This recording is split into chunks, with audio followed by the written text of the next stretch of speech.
So, it's been really interesting lately to watch how many people have come out and criticized the Catholic Church for all of the sexual molestation that happens, right? I mean, we've been doing it for years, but after that whole thing in Pennsylvania, that big expose from back in August came out, a lot of people have been really, really, really looking at the Catholic Church.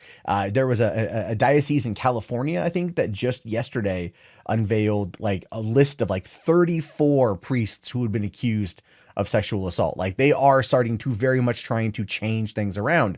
But now you got the Pope stepping up. The Pope coming on in with the words from God himself about the problem, and talks about it a little bit.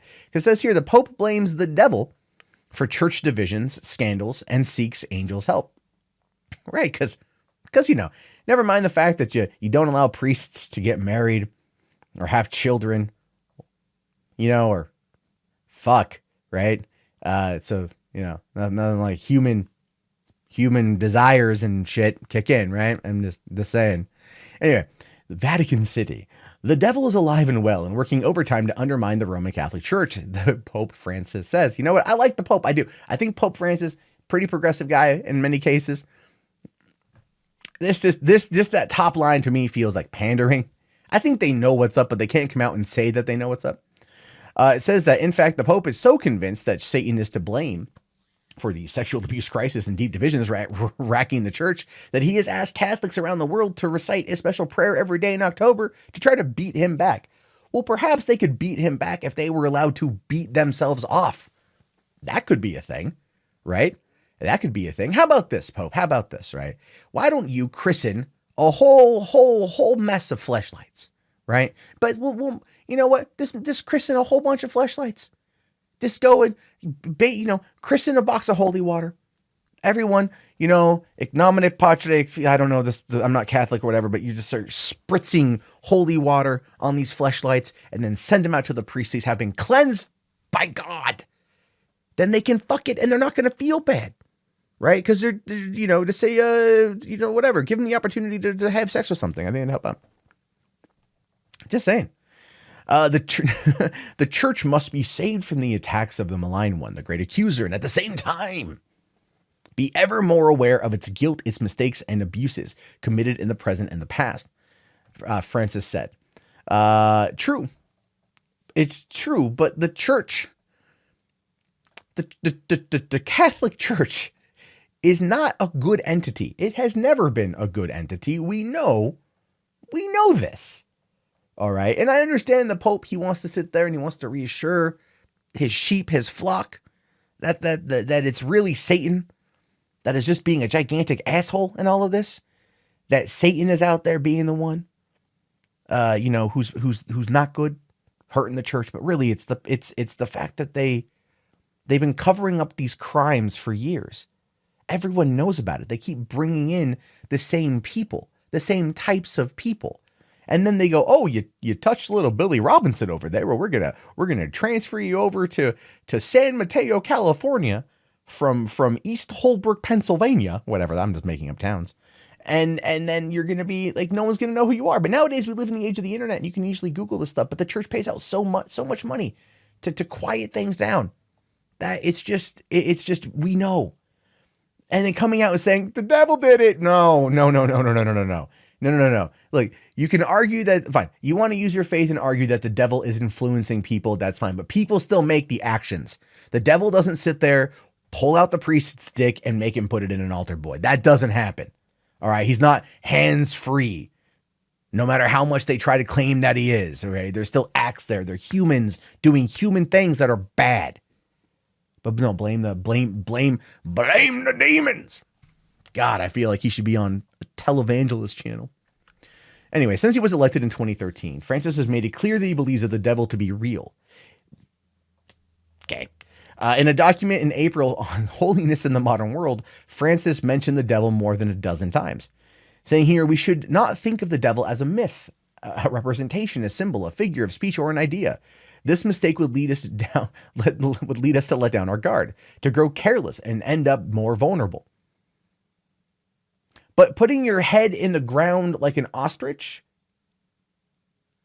is not, and acting like it is, no. it, it's propaganda. It's all it is. It's propaganda. The church has recently been hit by one sexual abuse scandal after another, from Germany to the United States to Chile. At the same time, a deepening polarization between conservatives and liberals in the church has played out on social media. Francis's use of the term "the great accuser" to describe Satan hit a raw nerve with one of the Pope's harshest conservative critics, Archbishop Carlo Maria Vigiano, the Vatican's former ambassador to Washington. Well, yeah, I mean, that comes out and completely just goes, nah, it's, like the devil did it. It's not like the episode of South Park when Butters is trying to find a way to screw with everybody and the Simpsons kept doing it. You can't blame it on that. If the devil is real, then he's real, but humans are the ones who still are susceptible to then his command and his influence, and they're the ones that are battling that demon, so to speak, but they're still responsible for their actions. And the constant cover up by the church to protect the image of the papacy, to protect the image of the almighty, holy fucking God spirit, whatever the hell it is ridiculous. I'm not a religious person. I don't believe in organized religion. I think you should have your faith if you want it, fine. But also take responsibility for the shit that you do that's bad. You have to. Trying to sit there and go, well, it wasn't, Pastor or Father O'Halloran's fault that he went after that boy. It was the devil did it. No, come on, that's lame. It's lame. Anyway, an 11-page statement published on August 26th, Vigiano launched an unprecedented broadside by a church insider against the Pope and a long list of Vatican and U.S. church officials. He accused Francis of knowing about sexual misconduct by a former U.S. cardinal with the male adult seminaries, but not doing anything about it. Well, yeah, obviously, we've known about this forever. We've known they haven't done anything about this. It's not like some new thing. I mean, there's countless documentaries about church abuse and the cover up that happens. I mean, we know about this sort of thing.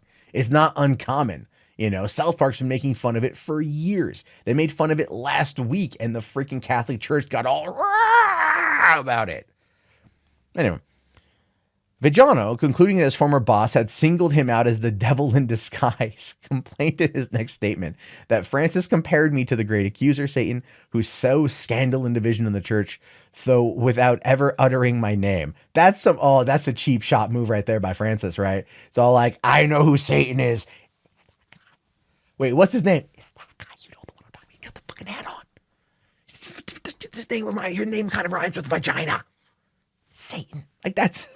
Just say it, you bitch. Anyway, on Sunday, a top Vatican official issued a scathing open letter accusing Vigiano of mounting a political frame job devoid of any real foundation and contesting his accusations against the Pope point by point.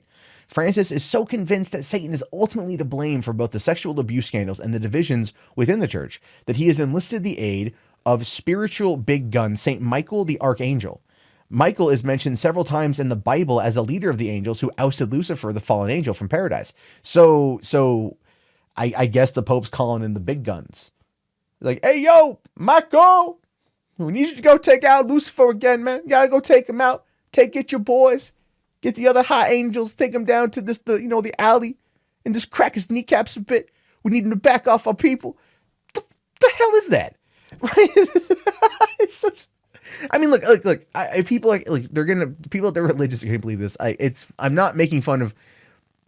I'm a little bit making fun of your religion, but I'm not. Have your faith. It just seems so stupid to me. It's worded in a way that's making me laugh.